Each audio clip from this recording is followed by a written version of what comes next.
I'm John Buchanan, and I think it's time for another video about mix space, don't you? Let's have a listen to the track we're going to be working on. This is a live loop session from Pom Pom.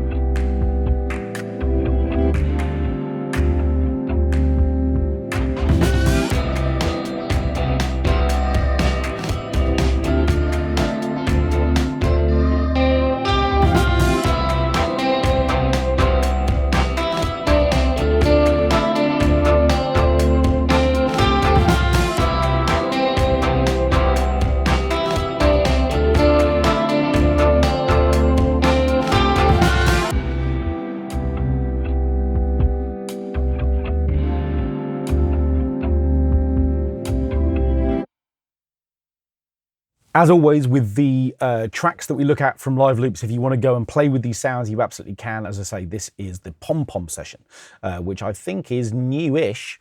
Yeah, was it released with Logic 11? It might have been. I don't know. Anyway, those are where the sounds are from. Now then, effectively what we've got is this kind of mix that's emerged out of me recording this live loop session, and we've made videos about how to do that. If you're not sure how to turn a live loop session into a regular linear Logic project, then absolutely go and look for those videos. So what do I mean when I talk about stereo placement? Well, effectively, any mix is a combination of a number of different parameters. We have low frequency and high frequency, bottom to top. We have left to right, in other words, how wide is our mix going to be, and we have front to back. So from a spatial perspective, are the sounds in our soundstage towards the front where they're going to be dry and close, or are they more reverberant and more distant? And whenever we place a sound within our soundstage, we have those considerations to take into account. Is the sound going to be low or high? Is it going to be left or right? Is it going to be front or back? Or somewhere within that kind of box of space. That is our soundstage. And what we can do with every single sound within a mix is to make a decision about where we want it to go. Now, there are some kind of rules of thumb around this. Generally speaking, if you're working with vocals, it's probably a good idea for most of those, or certainly the lead vocal, to be quite central. You're going to probably have a mono signal there, and yes, you're going to add effects to it, but I wouldn't be pushing that too far to one side or the other. And the same thing I think is broadly true of signals that are really bass heavy. Kick drums and bass lines probably don't want to stray too far from being in the middle. But the great thing about rules is they're there to be broken. So absolutely experiment with those signals too. But we are within this track going to leave our kind of bassy elements where we kind of want them to be in the middle. And we're going to then think a little bit about placing sounds around that. And we're going to look at a number of different techniques for doing exactly that. So what we're first going to do is to familiarize ourselves a little bit with what we're actually looking at here. And I might change some colors because you know me. So firstly, what we've got is our drum parts, which are up here, and they're currently orange. Well, that can't be right.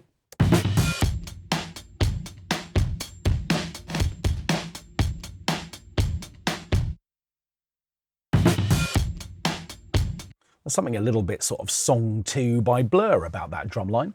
Of course, we know that drums are blue, so what on earth are they doing being orange? Whew, now I feel better, and I'm sure you do too. What's this?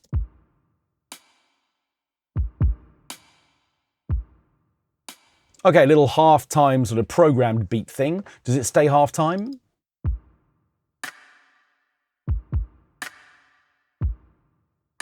Now it's kind of an R&B track. Interesting. All these things are happening simultaneously. Okay, well, those are also drums, so why aren't they blue?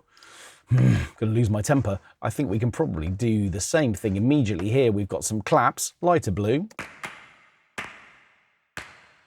Okay, then we've got some floating flugels. So these, I guess, are going to be like flugelhorns, so a bit brassy.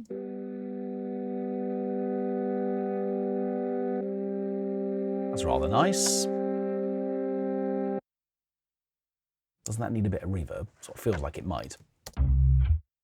Okay, here's our bass. Bass is purple.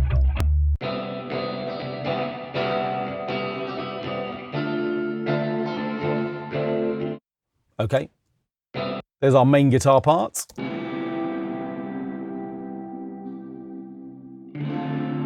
Strum guitars. Lead guitar.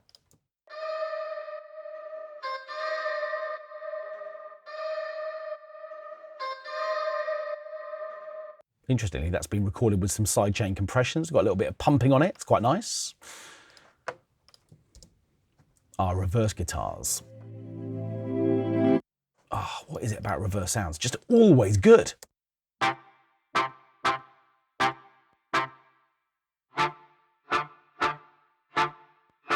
Horns.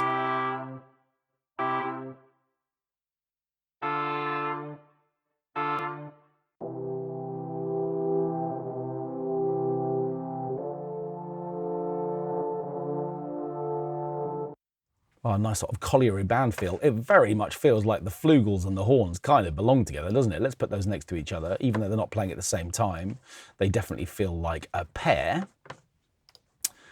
And what have we got here? Okay, a little bit of vocal, or sort of possibly cat. Anyway, we've definitely got something happening there, which feels like it's being squeezed hard out of something with a soul. Anyway, there we are. We've got our collections of sounds. Now, the reason that I've put the flugels and the horns next to each other is because it feels like throughout this track, we've actually got little pairings of sounds. We've got some guitars, for instance. We've got our brass parts, and effectively what all of these little pairings provide the opportunity for is a little bit more stereo thought. My guess would be, if I open up the mixer, sure enough, I can see straight away that all of these sounds are just panned absolutely straight through the middle. Now, of course, some of them are going to be recorded in stereo, so it's possible that they're going to be biased to one side or other. But I think at the moment, we can definitely be thinking about ways in which we could get more stereo life into some of these sounds. And the advantage of that, from a mix perspective, is it kind of cleans up the middle. Now, the best way to think about this is to imagine yourself in a cinema, and imagine yourself watching a movie where you want to be able to hear the dialogue at the same time as really enjoying this kind of sound design and the music as well. Let's think about one of those movies, like a kind of Pixar movie, okay? Loads of voices, loads of sound design, loads of music, loads of things happening at once. Well, if it turns out that the music is coming from exactly the same place as the dialogue, one thing fights the other. And a rule of thumb, really, when it comes to kind of mixing cinema is that you don't put sound in the central speaker where the dialogue is coming from. Well, you can kind of think about a similar approach when it comes to mixing music. We don't have surround sound, but what we definitely do have is a kind of space in the middle where shared sounds are going to benefit from being equally on the left and the right, and therefore they're going to appear in the middle. And then other sounds where what we're going to do is to move things away from the middle, which should provide a bit more mix space. So I'm going to start with these brass parts. I'm just going to remind myself what I've got a little bit here.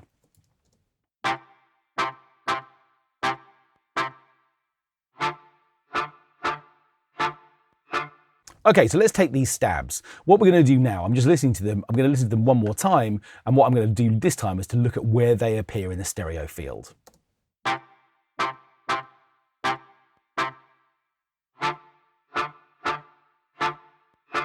Okay, so they're biased a little bit towards the left. As I said, these have been recorded in stereo, and so therefore that's just kind of where they are. But let's make a little bit more of that. Now, what I want to do is to take them further to the left. And what I'm going to do is to pan them. Now, if I just regularly pan them, in other words, if I just reach for the regular pan dial, what that's effectively going to do is to act as a crossfader between the left and the right signal. In other words, what I'm doing is I am selecting the portion of the signal that exists somewhere between the way that they've been recorded. If I pan this hard left, we're only going to hear the left-hand side of the stereo signal. And if I pan it hard right, we're only going to hear the right-hand side. So effectively, it's a crossfader between those two channels. Whereas, if what I do instead is to control click here and select stereo pan, what I have a chance to do is to take all of the signal, all of the left and all of the right, and then to place it where I want it. So in order to enhance the kind of left-hand side of the mix, I'm going to push it to the left-hand side, but that is still taking all of the signal from the right-hand side and moving it. So it's, in other words, it's not as stereo wide as it used to be. All of its stereo width is now being kind of pushed into this area towards the left-hand side. I hope you're enjoying the arms. I am. Okay, and what we're then going to do is to think about the other parts that are happening in the brass. So what have we got here?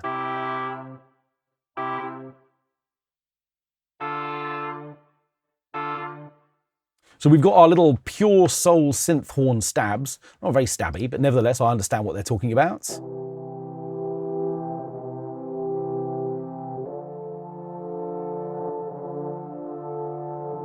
Okay, so it feels to me like these are super stabby, these are a little bit stabby, and these aren't stabby at all. So in terms of thinking about our horns in a number of different ways, we've already taken these sounds and we've pushed them a little bit to the left-hand side. Looking at these sounds again, I think these are also slightly biased to the left-hand side. But what I want them to do is to be a pair for those other ones that we had a moment ago. So to do that, what I'm actually going to do is to come to the utility folder, and I'm going to come to the gain plugin. Now this is a plugin that we more readily associate with this dial here, an opportunity to add more gain to the sounds that we're working on. But what I've actually got a chance to do here is to swap the left and right signals. Up in the top right hand corner, I can swap those round. And what that's going to do is to now push this sound ever so slightly to the right based on the way that it was recorded.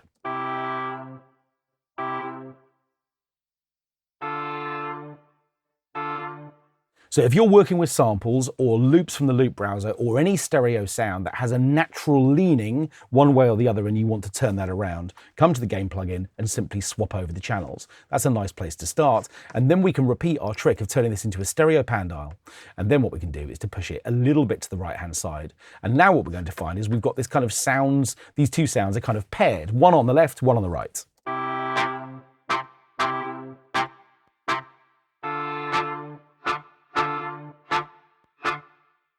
And I think that's going to be good. Now then, what have we got here? We've got our sort of floating horn parts.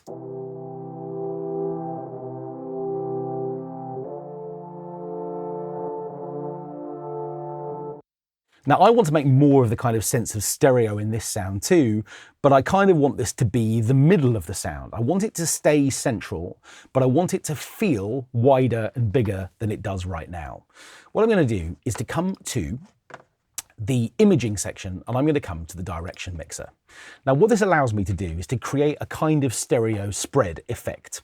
In other words, I can take the width that it currently exists in this sound and I can sort of stretch that. In other words, if I want to, I can sort of turn this stereo spread dial up, and what that's going to do is to take the frequency content and it's going to sort of spread it by disseminating individual frequency bands so that they're split up and they're kind of mixed across the stereo space. And that will give me an overall sense of increased stereo width, in theory. Now then, what I can also do if I want to is to couple that with a direction mixer. So if I wanted increased stereo width, but I wanted to bias the sound a little bit more towards the right-hand side or the left, I can do that. So let's have a listen to those effects in action. I'm going to come back to just a regular spread of 1. In other words, think about that as being 100%. And if I want to, I can make things more mono by coming inside 100% or a setting of 1, or I can go the other way and make things a bit wider. So what I'm going to do is to press play, we'll spread this sound, and we'll play around with the direction mixer and see where that takes us.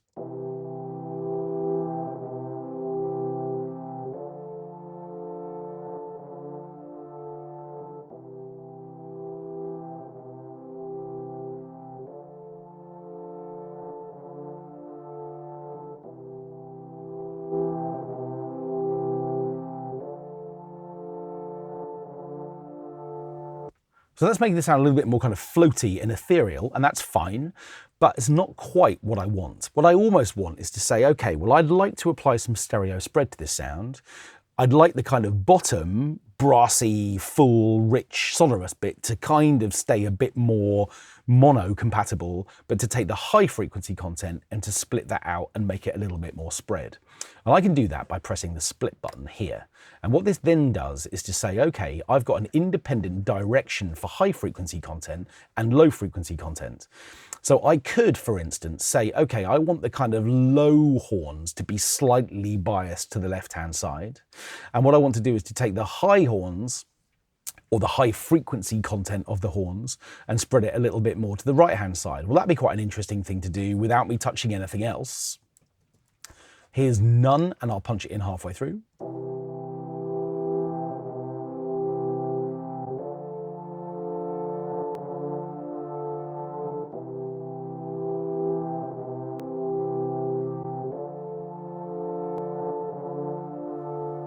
Let's make that a little bit more extreme. It's a nice effect, actually.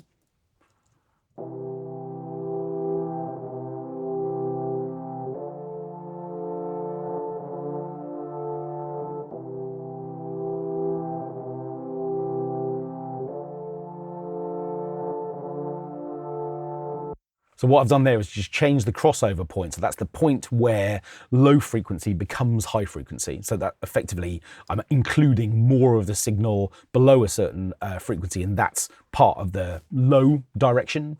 And of course, everything above this line is going to get pushed towards the right-hand side. But you can also see that I've got independent controls for stereo spread. So if I wanted more of the high frequency content, which I'm biasing towards the right-hand side, to also have its stereo width enhanced, I can turn up the spread high amount.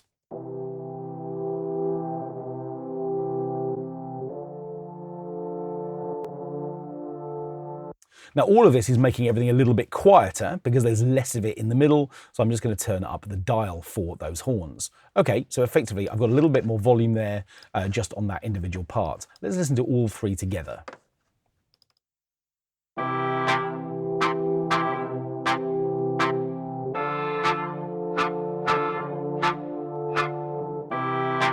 Okay, that's good.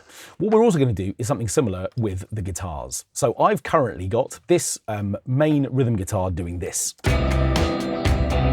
In solo mode, Jono.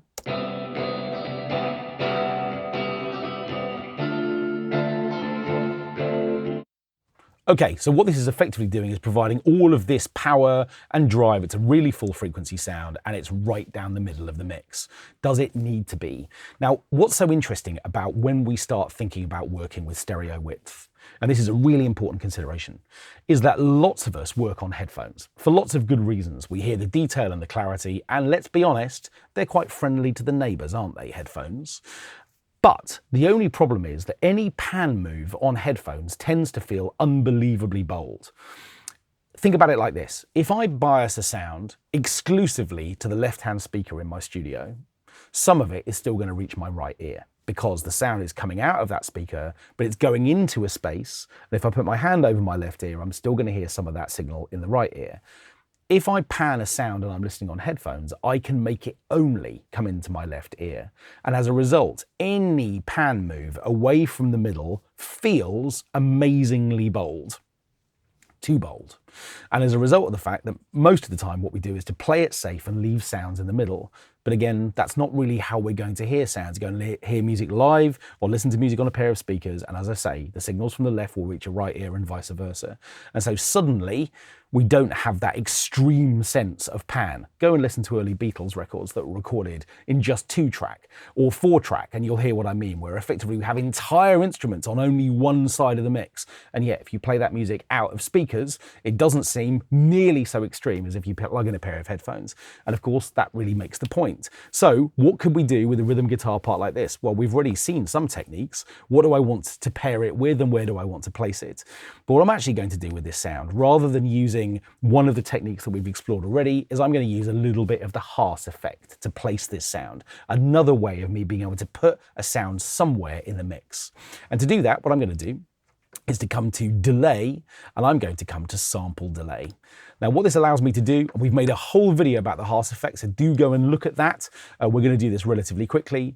I'm going to select a unit of milliseconds, and then what I'm in a position to do is to delay the signal in one channel or the other. And the moment I do that, the sound will appear to move much more into one side of the mix than the other. Let's have a listen. I'll put a loop around this section.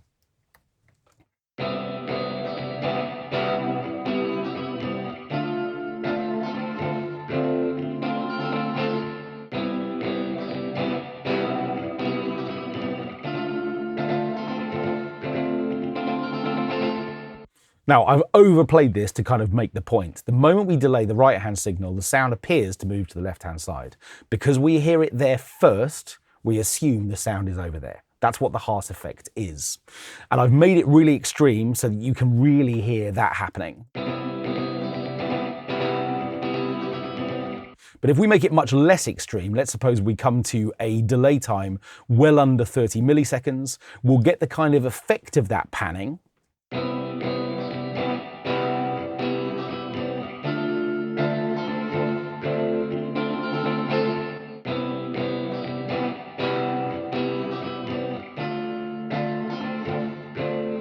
Without it feeling nearly so extreme. And the interesting thing is, if you look at the meters, it doesn't look like it's been panned to the left at all.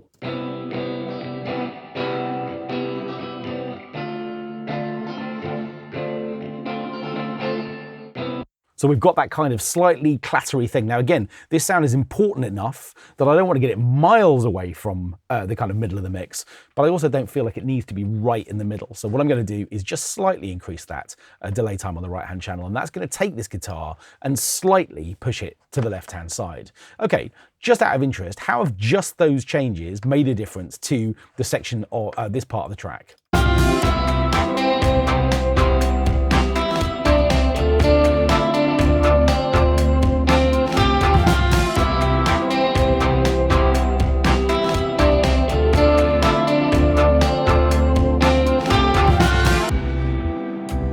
Okay, so I think that's really interesting. I don't like this little bit of vocal on the end of that guitar note. I'm going to mute that. That just feels not quite right. Too much like a cat sort of being strangled. I mean, I don't want to say that out loud, but it sort of does, doesn't it? Let's come to this guitar part for a moment. Okay, so this is our melody, okay? It's effectively the lead vocal of this track.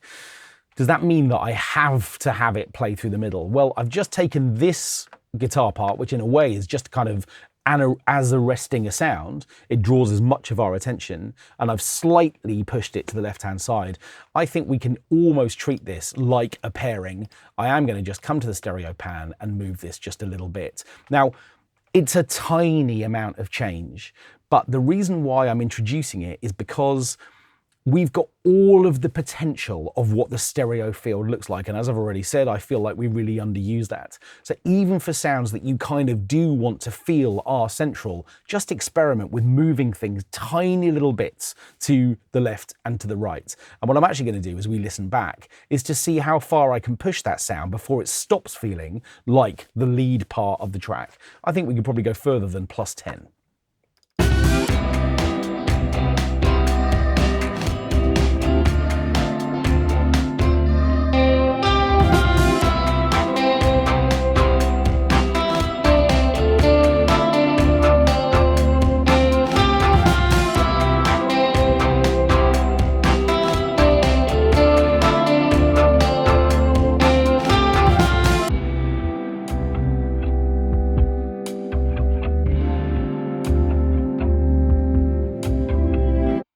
So I definitely feel like we can go there a little bit more. Maybe not quite as far as we have here, but I'm just going to take that out there a little bit.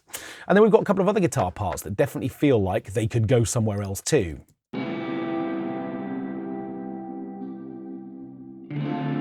So here we've got these long, slow strums, 1 chord per bar. Well, I've got an idea for these. What I want to do is to come another technique for exploring stereo width would be to apply some tremolo here. And what this is going to allow us to do is to take our sound and have it move from one side of the mix to the other.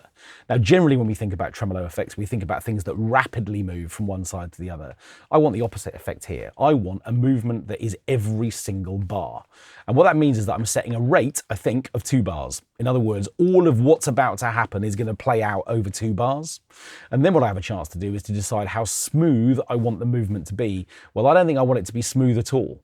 I effectively want 1 chord to happen on one side of the mix, and then for the next chord to happen on the other side of the mix. So effectively, it's literally just jumping across from one side to the other. And then my depth control is going to determine whether that goes from really hard left to really hard right, or something a little bit less extreme than that. Well, let's start with the extreme.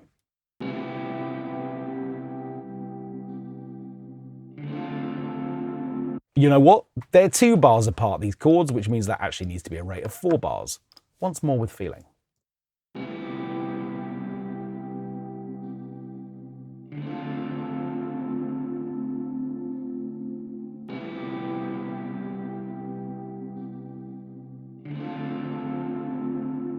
Okay, so we can hear these parts making that jump. And again, as a result, they're really wide. Is it too wide in the context of the whole track?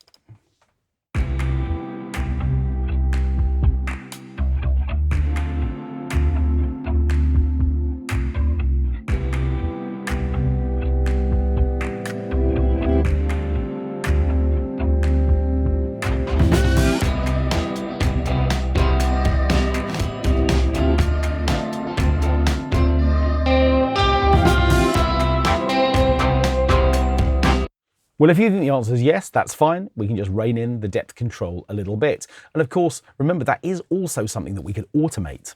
So if we felt in the intro that this effect was too wide at the beginning, but we liked it where everything else kind of kicked off and everything could then be a little bit wider in this part, I can just automate this depth control so that it becomes deeper as more elements join in with the piece. So what we've done is to look at a number of different ways in which it's possible to move sounds around. I would definitely say that with any sound that has been recorded in stereo, I would look at using stereo pan if you just want to set up a new position for it within the mix. Rather than acting as a crossfader between left and right, it will effectively take all of that signal and let you bias it one sound or the other. And now I get back into my dance moves. Chair dancing. What we've also done most recently is to look at this tremolo effect, which is taking the signal and giving me an opportunity to have it kind of auto pan to move from one side to the other. We've reminded ourselves about the Haas effect. And what we've also done is to note two other things. In the gain control, we've got the opportunity to flip left and right channels around, which means that if we've got sounds that have been recorded with a bias towards left and right, and we want to split those and put one sound on one side, we can. And we've looked at the direction mixer with this amazing opportunity to split signals between low and high frequency content and then independently increase their stereo spread. So when it comes to making sounds within the mix and making space, think about which elements have to be in the middle, which ones have to be equally split between the left and the right signal so that they appear in the middle. And there definitely are some of those that would be worth keeping towards the middle of the mix. Everything else is fair game in terms of thinking about where you want to have sounds play. So what I want you to do is listen to this new stereo spread version of the mix, then go back to the beginning of the video and listen to where it was at the start, because I'm not going to undo every single step. And you'll hear, I think, that this is now a much more stereo active track than it was before. Let's have one last listen through.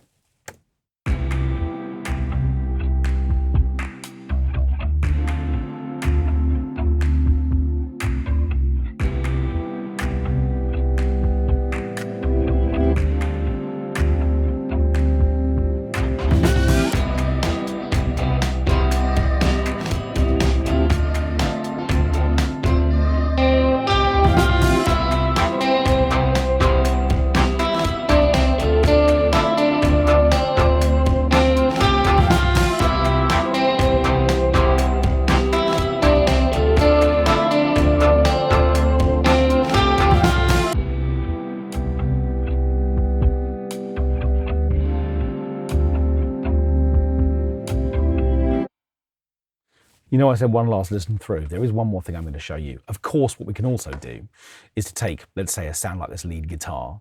And again, what we can do is to use stereo pan. And of course, the thing I've forgotten to say is that if you want extra movement, what we can also do is to automate.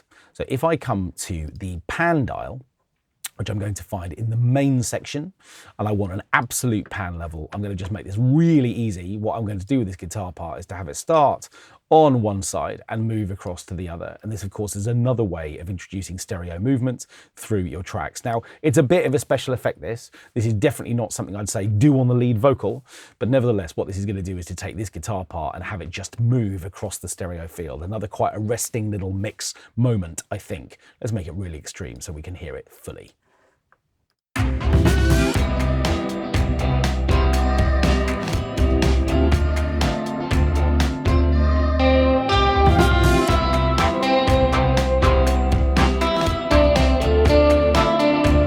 So that's a nice little technique there as well. So yeah, go back to the beginning of the video, listen to the original version of this recorded live loop session, and I think you'll feel that everything probably feels a little bit more condensed and conflated in the middle. And the advantage of going back to the beginning is you can watch all these techniques again. Imagine that.